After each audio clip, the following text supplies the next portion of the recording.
Dobrodošli v oddaji Kako prodati, kupiti in dobro zaslužiti. V današnji oddaji vam bomo pokazali, kako lahko preprečite, da stranka odide k konkurenci. Govorili bomo o tem, kaj je to poslovni model in kako z inovacijo poslovnega modela lahko zaslužite več. Govorili pa bomo tudi o tem, kako pogosto in na kakšen način se mora vsak podjetnik ukvarjati s svojimi zaposlenimi.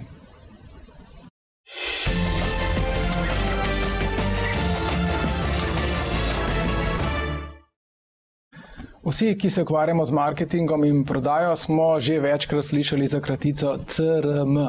Kaj to pomeni in zakaj je pametno imeti CRM sistem? CRM pomeni Customer Relationship Management. V bistvu pa gre za to, da vsako pametno podjetje, vsak pameten podjetnik ima seznam strank. In v strankah si zabeleži pomembne podatke in te podatke potem pri poslovanju tudi uporabi. Za sam ta CRM sistem ni nujno, da je to kakšna hudo komplicirana računalniška zadeva, da moramo imeti drag program. Pomembno je, da si zapisujemo podatke o strankah in da podatke uporabimo. Pa ne gre recimo za pasjega frizerja ali veterinarja. Dobro je, da ve, kateri kužki hodijo k njemu oziroma lastniki, kakšne bolezni so imeli, kakšne so značilnosti tega kužka, da potem lažje prodaja in lažje komunicira s svojimi strankami. Enako velja pa tudi za velike korporacije in velika podjetja. Verjetno ste opazili, da je v zadnjem času v svetu prava borba, vojna za podatke. Vsi večji trgovci, vsi spletni trgovci želijo vaš elektronski naslov, vaše podatke, želijo vam dati kartico zvestobe, takšno ali drugačno, vse z enim zelo preprostim namenom. Ker več, ko vedo o strankah, večja je verjetnost, da vam bodo naslednjič prodali. In v prihodnost bo v personalizaciji, kar pomeni recimo nek trgovec, ki ve iz vaših računov, da ste vegetarijanec, vam ne bo poslal letaka, kjer bo na prvi strani letaka, ne vem, svinjska krača, ne? Ampak bo za vas letak drugačen. In v prodaji 1 na 1 to že vsi vemo. Ko se pogovarjamo z nekom, komu prodajamo, veliko poslušamo in glede na to, kaj slišimo, potem tudi prodajamo. Zdaj pa, če imamo večjo količino strank, je pa dobro, da je to vse nekje zapisano. Če imamo več prodajalcev, komercialistov, je fino, da vsi vedo, kaj se je nekdo že pogovarjal s stranko, kaj smo strankami obljubili in tako naprej. Torej, pametni podjetniki imamo seznam strank in tudi stranke imamo segmentirane, kar pomeni, da vemo, katere so tiste stranke, ki nam prinašajo več denarja in katere so tiste stranke, v katere se splača vložiti več, se z njimi več ukvarjati in katere so tiste, za katere bomo porabili manj pozornosti in manj denarja. Torej upam, da imate svoj CRM, tudi če je na papirju, v črni knjižici, v blokcu, vseeno, samo zapisujte si podatke o strankah in te podatke uporabljate pri prodaji.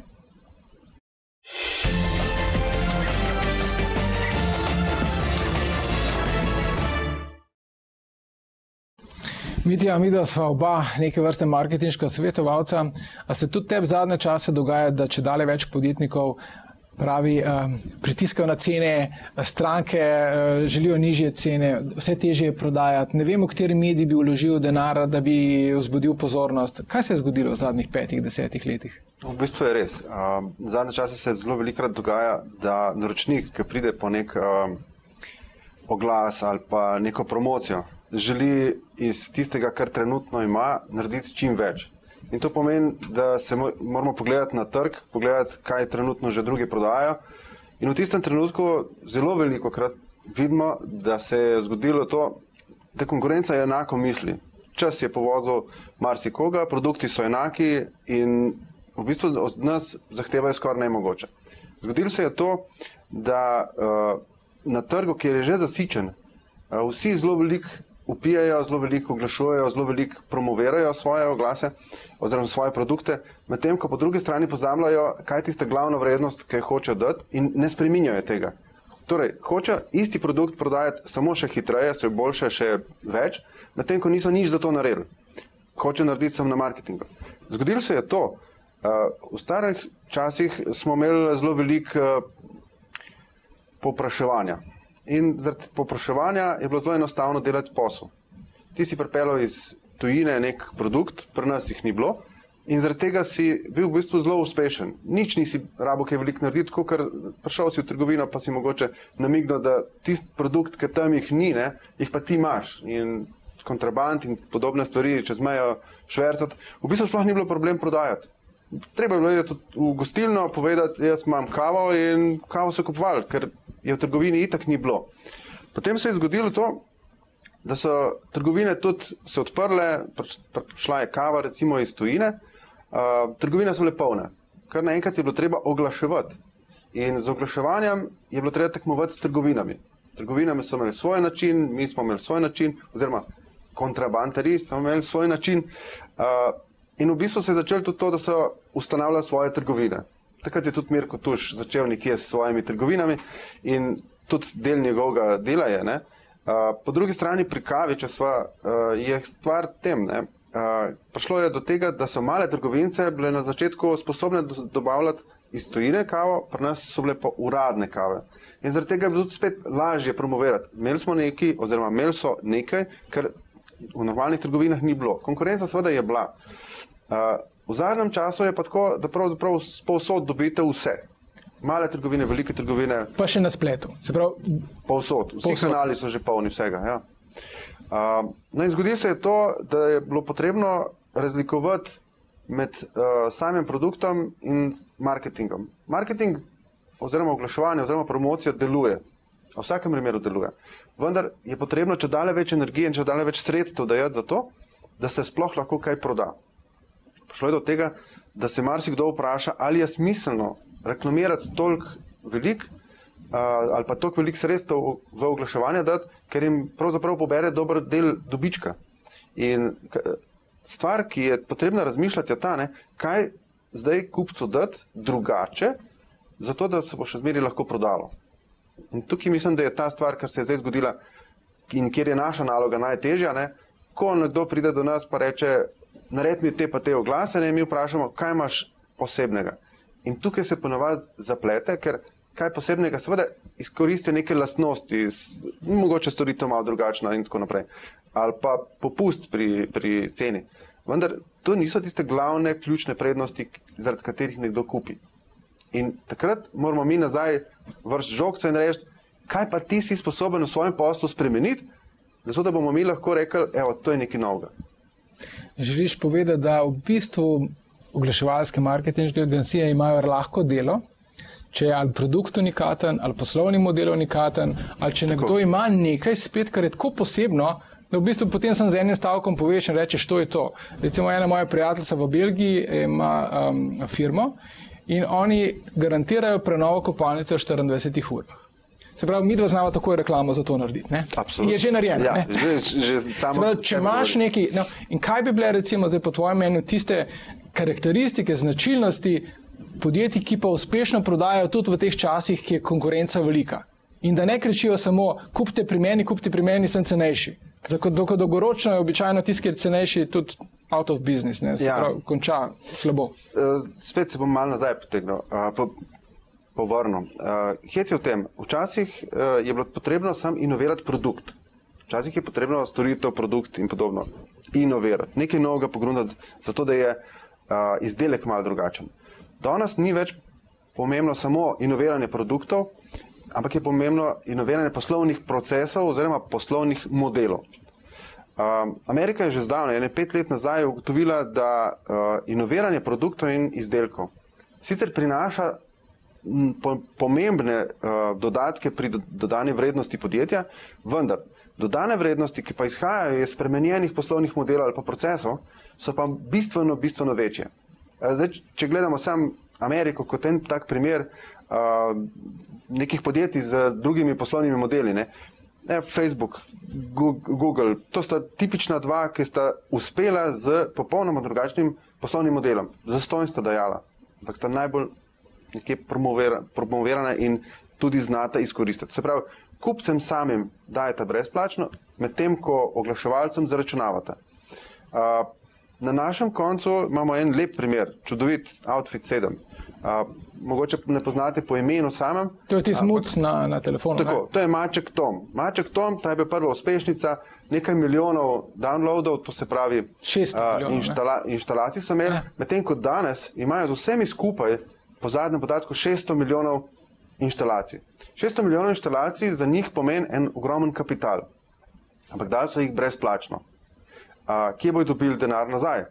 Denar bojo dobili skozi licence skozi igračke, ta trenutek so recimo v procesu, ko svojo licenco, se pravi ta čustveni del kapitala, ki je uporabniki igric zelo radi to igrajo, pripravljajo igrice, ki so drugačne, prodajajo večje igrice, ki bojo plačljive, prodajajo pliškote, to se pravi igračke, fizične igračke, temu lahko rečemo, da online kapitalizacija pa offline denar. Tako da za gledalce pojasnimo, poslovni model v resnici pomeni način, kako ti priješ do denarja. Ne? Tako, kako podjetje na dolgi rok ustvarja denar. Tako. In tukaj lahko prihaja največje inovacije. Še ena recimo inovacija, ki jo vsi poznamo, verjetno smo že izkoristili to inovacijo, so nizkocenovni letalski prevozniki. V čem je tam drugačen poslovni model? Drugačen poslovni model je v tem, da so šli ugotavljati bistvo. Bistvo uporabnikov nizkocenovnikov je, da so zahtevali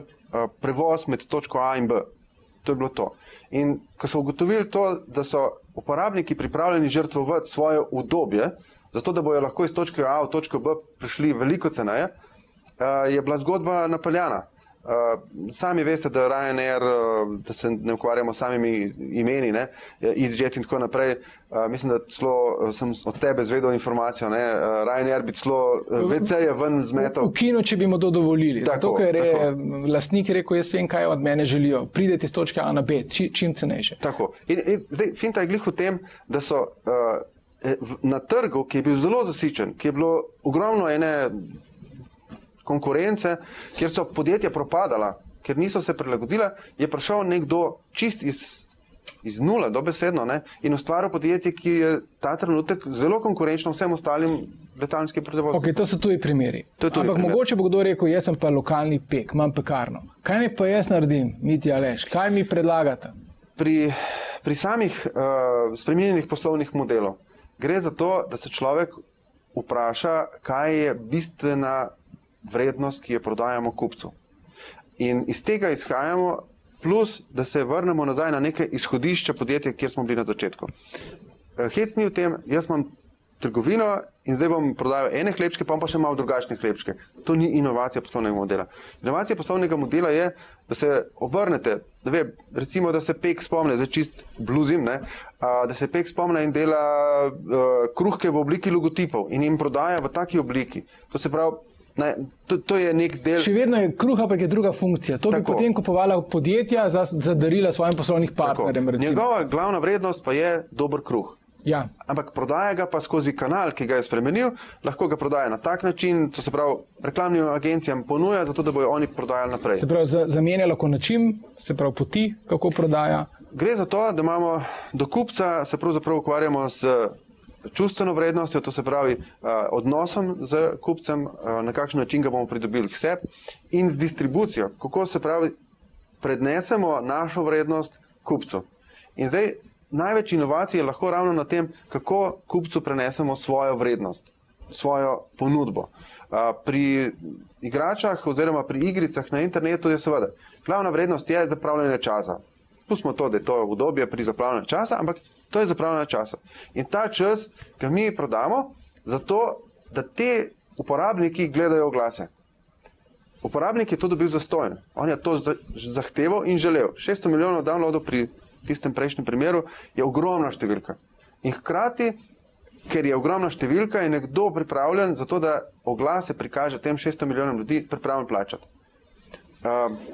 Mitja, kakšen bi bil recimo končen nasvet za podjetnike? Več se je treba ukvarjati z marketingom prodaje, več razmišljati o tem, ampak obstaja kakšno orodje ali način, ne, če si enkrat v tej slepi ulici vidiš, da če dalje težje prodajaš, če dalje manjši dobiček, torej treba nekaj spremeniti. Tako, kot sem že rekel, treba je vrniti se malo nazaj, treba je pogledati svojo vizijo pa poslanstvo. Zakaj smo se sploh odločili, da bi imeli podjetje in kaj je tista glavna vrednost, ki jo dajemo kupcu. Potem pa začnemo z kakšnimi inovacijami, tako kot smo včasih inovirali produkte, zdaj poskušamo do kupca priti na drugačen način. Obstaja eno orodje, imenuje se Business Model Generator. V Švici so ga pogruntali, gospod je vse objavil na internetu, celo je ogromno tega materijala brezplačnega, primerov je tudi že zelo veliko. In moram povedati eno stvar, da poslovni modeli, kakršne smo pri nas gledali, V tujini, ko začnejo delati z novimi podjetji, se ukvarjajo z poslovnimi modeli. Pri nas še vedno smo na poslovnih načrtih, ki pa niso pravi zgodba. Svetujem, da se vrnejo nazaj, pogledajo svoje poslanstvo, še enkrat ugotovijo, kaj je glavna vrednost, ki jo prodajajo in si mogoče zamislijo, da bi na drugačen način preko drugih prodajali isto stvar. To ni samo marketinška stvar. Spremeniti mora podjetje. Mitja, hvala. Prosim. Z veseljem.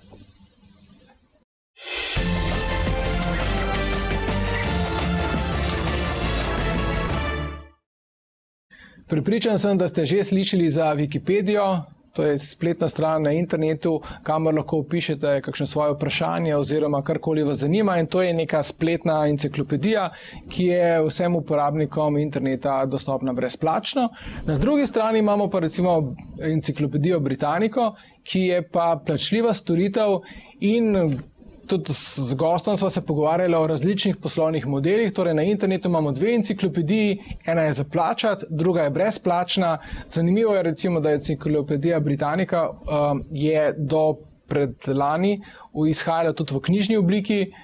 Cela kupica knjig je stala okoli $1500 in leta 1990 so jih prodali še 100,000 teh kompletov.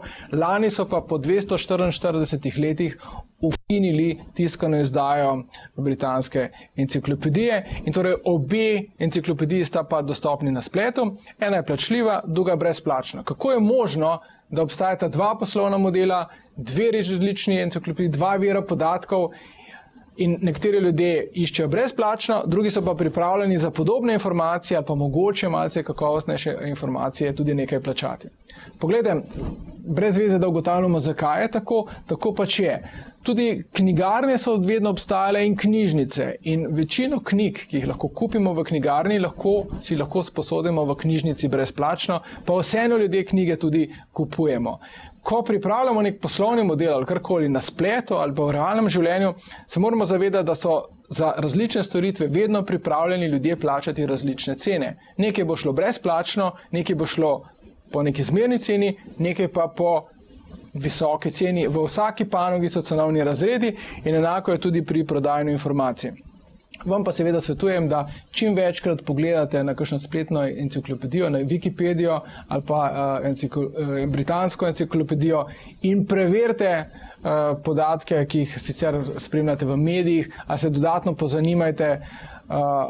Ljudje več vemo, bogatejši smo, o več stvarih se lahko pogovarjamo in nikoli informacije niso bile tako blizu in tako na dosegu roke kot sedaj. Mi smo včasih, ko sem še jaz hodil v šolo, je bil velik del tega, da si naredil kakšno diplomsko nalogo ali pa kakršnokoli nalogo, to, da si sploh prišel do podatkov. Danes študenti in vsi lahko pridejo do podatkov v sekundi, spletne enciklopedije, Google, karkoli že. Seveda pa je umetnost potem iz teh podatkov tudi nekaj narediti.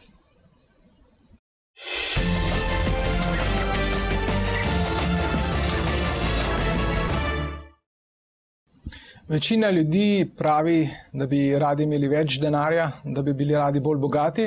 Potem vam predstavljam knjigo, ki je kot zanalašč za vas. Govorimo o knjigi Napoleona Hilla z idejo do bogatstva. Gre za knjigo, ki je svetovna uspešnica. V svetu so jih prodali več kot 70 milijonov. In kot pravi avtor te knjige, vsa poglavja govorijo o skrivnosti služenja denarja, kako se je Napoleon Hill dokopal do te skrivnosti. Pregledal je, kako poslujejo, kaj delajo najbogatejši Američani, okoli 500 Američanov, in ugotovil je, da imajo vsi skupne značilnosti. Mislim, da je teh skupnih značilnosti naštel 13, od želje, vere, avtosugestija, posebno znanje, domišljija in tako naprej. V knjigi pa tudi ugotavlja, zakaj ljudje ne uspejo. V knjigi boste recimo našli 30 vzrokov za neuspeh ali pa slavnih 57 izgovorov, ki jih je sestavil gospod Če. Komu knjigo priporočam? Praktično vsem, ker gre za klasiko. v šoli nas ne učijo v resnici, kako služi denar, kaj dela z denarjem, kakšne so značilnosti tistih ljudi, ki imajo več. Vse sami veste, v svetu je 5% bogatejših, 95% malo manj bogatih ali pa 1% zelo bogatih in ti ljudje imajo neke skupne značilnosti. Seveda je potrebno verjetno v življenju tudi nekaj sreče, da se rodiš pravim staršem v pravi državi, ampak potem je pa vse odvisno od nas in v tej knjigi je veliko nasvetov. In če se teh nasvetov držimo, bomo uspešnejši. Imeli bomo več časa, več denarja, družili se bomo s pametnejšimi ljudmi. Torej priporočam, res odlična knjiga. Danes pa imam za vas še eno knjigo, ta je pa bolj ekonomska za ekonomiste. Naslov te knjige je Odločitev. In knjiga govori v bistvu o protekcionizmu, o tem, zakaj nekatere države recimo ščitijo s carinami svoje lokalna podjetja, lokalne proizvajalce. In v knjigi avtor razloži, da je to v bistvu kontraproduktivno. Razložil vam bom na primeru recimo rudnika. Če želimo v Sloveniji ali pa katerikoli državi na silo ohraniti nek rudnik, ki ni dobičkonosen, kaj se bo zgodilo? Čez čas ga bomo vseeno morali zapreti, ampak ljudje bodo tam še naslednjih 20-30 let trpeli. Bolje je neproduktivne panoge, neproduktivne naprimer rudnike zapreti takoj. Nekdo bo vprašal, ja, pa kaj bomo potem z ljudmi naredili, ki tam delajo? Te ljudje bodo izgubili delo. Morda res, ampak država lahko kot socialna država za te ljudi poskrbi. Sam če rudnik danes zapremo, recimo rudnik, kjer so težke delovne razmere, ki ljudje dobijo malo plačilo za svoje delo, potem se bo nekaj drugega zgodilo, o čemer avtor govori. Otroci teh rudarjev ne bodo več rudarji, ampak bodo delali v panogah, ki so donosnejše in za državo in za njih in bodo imeli lepše življenje. Torej, knjiga govori o tem, da se je potrebno odločiti in da ne smemo zavirati razvoja in jaz bi jo priporočal tudi vsem voditeljem držav, politikom, ker včasih je seveda volivci bodo volili za nekega politika, ki bo rekel, ne, ohranili bomo ta delovna mesta. Sam pogosto je dolgoročno to slaba stvar in delamo slabo uslugo sami sebi. Včasih je bolje reči, spremenimo nekaj, konec je tega, odločimo se, naslov te knjige je Odločitev in sprejmemo tiste odločitve, ki so pomembne in s katerimi bomo na koncu vsi živeli bolje. Vsekakor priporočam, mogoče študentom ekonomije, pa vsem, ki vas zanimajo makroekonomske zadeve, vsem, ki se mogoče tudi zanimate za politiko, za to, kaj so prave odločitve na državnem nivoju, mogoče primerna zadeva tudi pred volitvami, kadarkoli že bodo.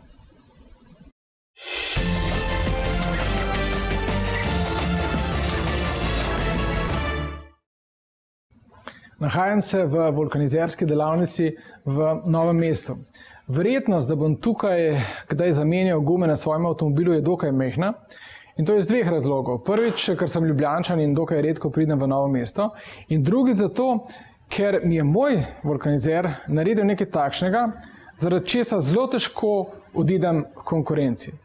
Kaj mi je naredil moj vulkanizer? In verjetno je vaš vulkanizer vam naredil nekaj podobnega. Zaplenil mi je moje premoženje, zaplenil mi je letne pnevmatike in če jih želim dobiti nazaj, se moram oglasiti s svojim avtomobilom, ker mi bo snel zimske pnevmatike in jih zamenjal z letnimi. S tem, ko mi skladišči letne pnevmatike, ne glede na to, ali je to zastonj ali pa za to nekaj zaračunava, si je zagotovil ponovni obisk stranke. Na nek način je zaklenil stranke pred konkurenco. In sedaj, če želim zamenjati vulkanizerja, bo to bolelo, če ne drugega moram pustiti svoje gume pri vulkanizerju. Zdaj, če so te gume stare, mogoče bom to naredil, sicer pa ne. V vsakem poslu moramo podjetniki skrbeti za to oziroma razmišljati, kaj naredimo, da pripravimo stranko, da pride k nam ponovno. Oziroma tudi drugače lahko rečemo. Kaj bomo naredili, da bomo povečali bolečino stranke ob odklopu? Torej, čim več smo investirali v medsebojni odnos med nami in stranko, manjša je verjetnost, da se bo stranka odločila za odhod. To je tako kot v družini, ne? Če si poročen, pa imaš 3 otroke, pa ženo pravnico, potem zelo boli, če se želiš ločiti. Punco pustiti je malce lažje, oziroma fantja pustiti, ne? Ker še ni ničesar skupnega. In podobno je v poslu. Se pravi, če je odnos s stranko dober, če smo že zelo dolgo v nekem odnosu s stranko, potem stranko mogoče malce boli in se ne bo odločila za odhod. Torej, če želimo preprečiti odhod stranke, moramo stranko delati čim bolje, delati moramo stranko na takšen način, da ji bo žal, da odide. Hkrati pa delujejo tudi takšne bolj represivne metode, ne? Če recimo ne plačate računa za mobilno telefonijo ali za električno energijo, vas bodo preprosto odklopili. Torej zelo boli, če se odločite, da več ne boste poslovali s tistim podjetjem. Ampak seveda mi smo pristaši blažjih metod, pristaši metod, kjer nagradimo stranko, kjer stranki naredimo tako dobro storitev, kjer poskrbimo za to, da se stranka tako dobro počuti pri nas, da niti ne razmišlja o tem, da bi šla kam drugam. Torej, dragi podjetniki, tiste, ki se ukvarjate s prodajo, ki imate podjetja, razmišljate, kaj boste naredili, kakšen sistem imate, zato, da stranko pripravite, prepričate ali pa prisilite, da bo ponovno prišla k vam. In spomnite se na vulkanizerja. Zdaj bo kmalu prišla pomlad, zimske pnevmatike boste menjali z letnimi in takrat se še enkrat spomnite te lekcije. Kaj boste naredili, da se stranke k vam vračajo tako avtomatično, kot se vračamo vsi k svojemu vulkanizerju?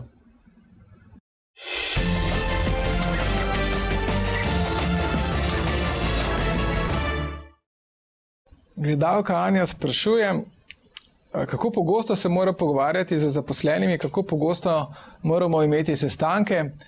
Z tega vprašanja mi nekako zveni, da se gospa Anja ne ukvarja preveč rada z zaposlenimi, bi najraje videla, da vse sami naredijo in brez sestankov po možnosti. Zdaj, moj odgovor bo zelo direkten, neposreden. Po moje se je potrebno z zaposlenimi ukvarjati vsak dan. In tudi sestanki morajo biti dokaj pogosti, seveda ne dolgi sestanki, ki so običajno izgubljene časa, ampak samo pogovarjanje, komuniciranje z zaposlenim pa. Jaz nekako se mi smešno zdi, podjetja imajo recimo četrtletne pa letne razgovore ali pa polletne razgovore s svojimi zaposlenimi, sploh multinacionalke. Poskušajte recimo imeti polletni ali pa letni razgovor s svojim otrokom. Se strinjate, da to ne bo pripeljalo nikamor in da če eno leto otroka pustite pri miru ali pa pol leta, da niste veliko naredili za vzgojo tega otroka. In podobno je z zaposlenimi. Seveda zaposlenih ne vzgajamo v tem istem smislu kot otroke, ampak samo komuniciranje, ukvarjanje pa je pomembno, ker to je v poslu podobno kot v športu. Dober trener motivira, vodi, navdušuje, kaznuje svojo ekipo, sicer ta ekipa ne bo uspešna. Takole, se pravi, gospa Anja, treba se bo ukvarjati z zaposlenimi.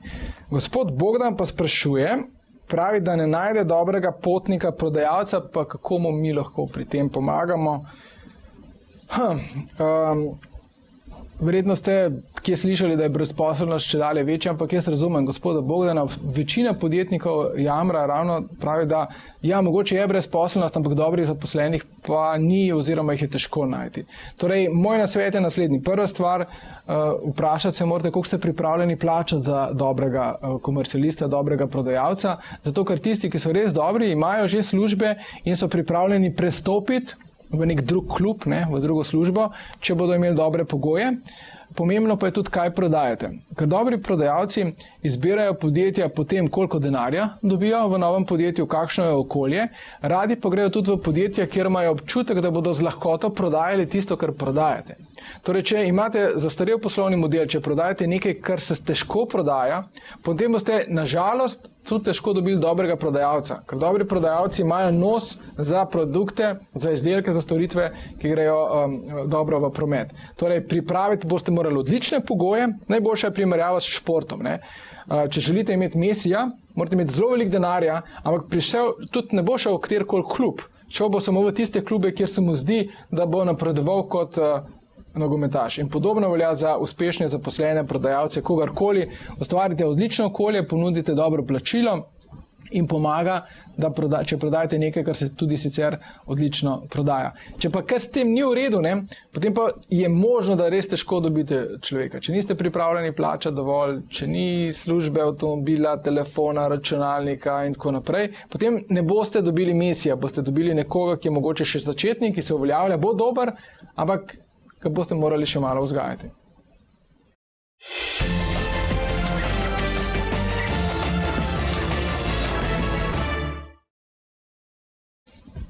Prepričan sem, da vam je bila današnja oddaja všeč. Priporočite jo svojim prijateljem. Pogledate nas lahko tudi na spletu www.vaskanal.com. Hvala in nasvidenje.